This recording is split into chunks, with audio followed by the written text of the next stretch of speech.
name's Sarah Hulse, and I'm actually not a family consumer science educator. I'm actually the district coordinator for Eat Smart Idaho, which Marnie mentioned in her presentation and the handouts with the Cook Smart, Eat Smart, Shop Smart, Plan Smart.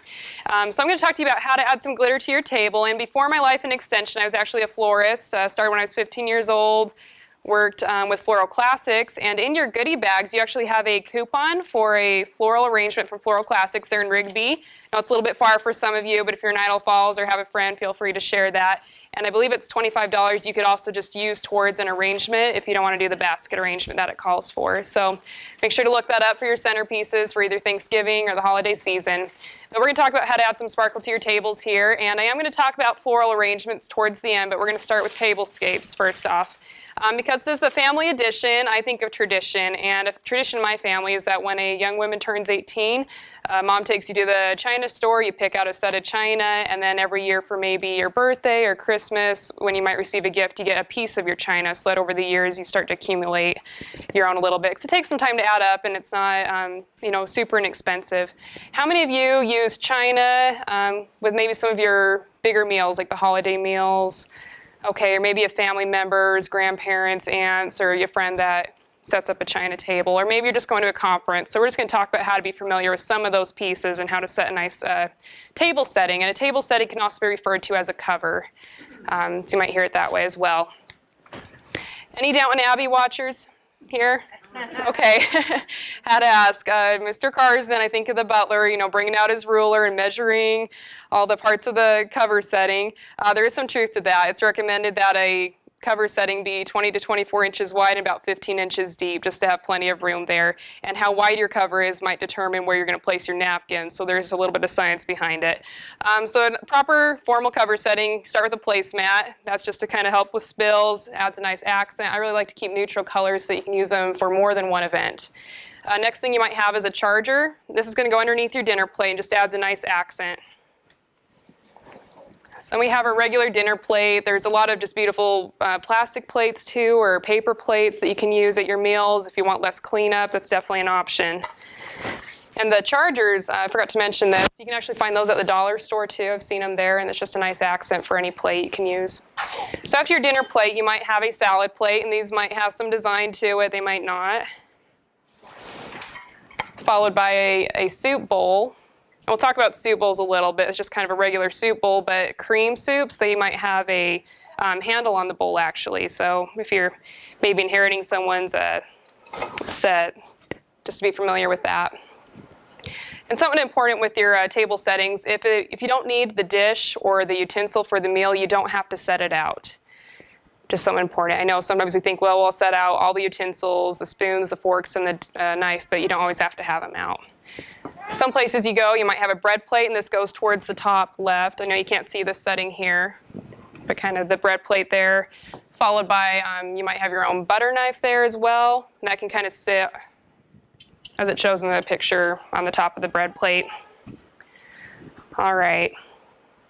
Off to the right, you're going to have a cup and saucer. Maybe there's going to be coffee offered at the dessert, or you might just have tea at the same time, so that's going to be off to the right of your setting. Something important to remember is the handle of the cup always goes towards the right. So I'm sorry if you're left-handed, it's not really catered to you, but to the right side there. And then we'll talk utensils. Just your regular dinner knife. It's actually recommended that you don't set out a steak knife with your formal dinner settings. A lot of these have a little bit of a serrated edge at the very top for harder meat cuts. So is it better to set your knives face, which side is the sharp side? Does it go towards your plate? Yep, sharp side goes towards your plate. Thank you for bringing that up. Yep, your sharp edge is going to go towards your plate into it, just so no one bumps it. You don't want any cuts or accidents at the table. All right, and then next you're going to have your spoons. Teaspoon's the first one, and this is usually a common setting. These can be used for about anything. Soups, it's just kind of the regular spoon that you can eat with almost anything there. Next you might have just a regular bigger spoon. It can be used for soups. It's also called a place spoon. And then next you might have a soup spoon, and soup spoons come in different sizes. The ones with a bigger kind of ladle look to them are actually for cream soups, so you can use them for that. But you might have it, you might not, depending on what you're eating. And then with forks, the first one that's closest to the plate is your dinner fork, actually.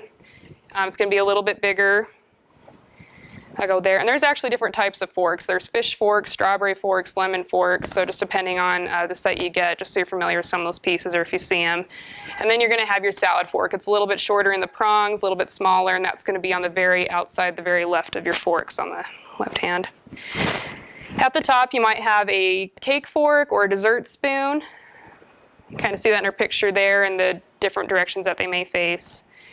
And then this, we're not going to set out for our cover here, but just so if you're familiar with it, if you come across it, this is an iced tea spoon. They're just a little bit longer in the handle, and they actually come with a little rest sometimes, but they might be out in case you see that at a luncheon or something.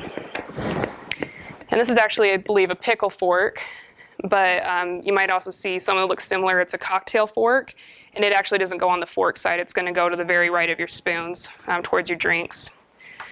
All right, so we'll talk glasses a little bit. So this one's a water goblet. Wine glasses are a little bit smaller. They're not as deep of a goblet. But that's going to be at the very top of all your drinks on the right-hand side.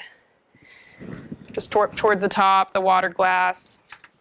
Then you might have a couple different wine glasses, or you might have a champagne flute, just depending on what the beverage is. So that goes up at the top just next. So that's kind of cover settings there. Any questions with cover settings before we hit centerpieces? All right. Where does the napkin go? Napkin, thank you.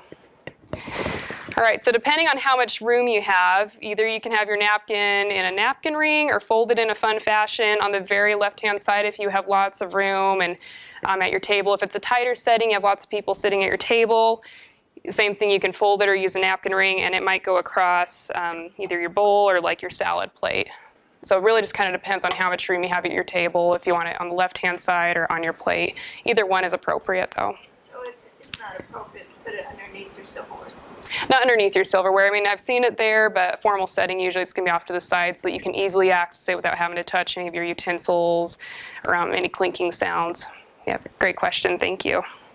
So that's cover settings there. Okay, so this is actually our giveaway at the same time from Floral Classics again. And I'm just going to ask you a question really quick. If I were to take away the spare grass and the sticks, would you want to pay as much money for that arrangement?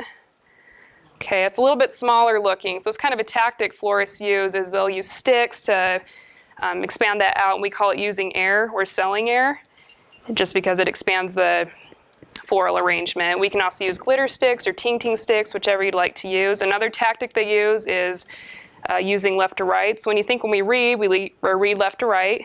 And with our bigger objects, so here it isn't so much the flowers, it's kind of like the apple, the pumpkin, corn on the cob. They make a C with them, but it kind of goes left to right.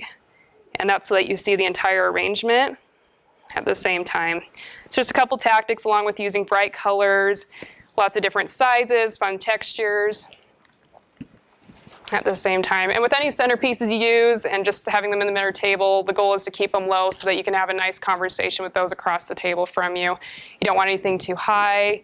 Another option, and in our picture here, is maybe using the chandelier and bring your arrangements up towards the top instead of on the table, giving you more room for your dinner dishes. And using light, that's another one, just to bring that sparkle to it.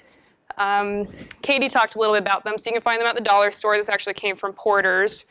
It's a little battery-powered light, and you just turn that on. It's really sparkly, really pretty, and you can add that into your arrangements. And that helps to bring out some of those textures and the colors that you can see a little bit more of that. But just a little simple item can go a long way, and you can use this many occasions, or if you have weddings coming up that summer, maybe you want more of them on hand, really versatile, and I think they're fun to use on mantles. And again, with that left to right, I was going to mention the same thing applies for Christmas tree decorating. If you have poinsettias in your Christmas tree, for example, kind of making that C shape again where you have left to right, kind of helps people's eyes carry the whole way down the tree, and so you can see all the different decorations a little bit. It's just kind of thinking about how our eyes travel and what we're used to with our culture. That's all I have for centerpieces and table settings. Do you have any questions?